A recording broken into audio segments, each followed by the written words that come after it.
ভালো আছো? তালি পাবো না? কে আবার? Thank you so much.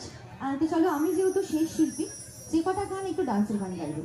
ডান্সের গানই শোনাবো? হবে ডান্সের গান? আর সামনে যারা বসে আছো, হ্যাঁ, একটু ডান্সের গান শোনাবো? ডান্স হবে? এখান থেকে একটু জোরে আওয়াজ দিয়ে হবে? আবার একটু এনার্জি চাই। হ্যাঁ, এবার শেষের দিকে শুধু বসে থাকলে হবে না, ডান্স করতে হবে। ঠিক আছে, চলো।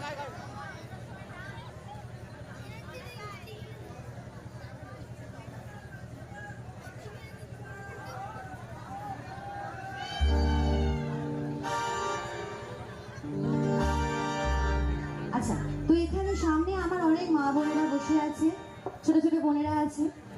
তো অবশ্যই সবার জন্য আমি এসেছি গান শোনাতে। স্পেশালি আমি যদি বলে থাকি, তো আমি স্পেশালি আনন্দ দিতে এসেছি তোমাদেরকে। কারণ দাদারা তো আনন্দ করে, ওরা তো প্রথম থেকে আনন্দ করছে, এবং ওরা অন্য জায়গায় অনুষ্ঠান হলেও দেখতে যেতে পারে, কিন্তু তোমরা তো পারো না নিজেদের পাড়ার অনুষ্ঠান ছাড়া। তাই চাইবো মন থেকে সবাই একদম আনন্দ করো, ঠিক আছে? তো একটা হরিনাম শোনাবো ছোট্ট করে, গাইবো? চলো।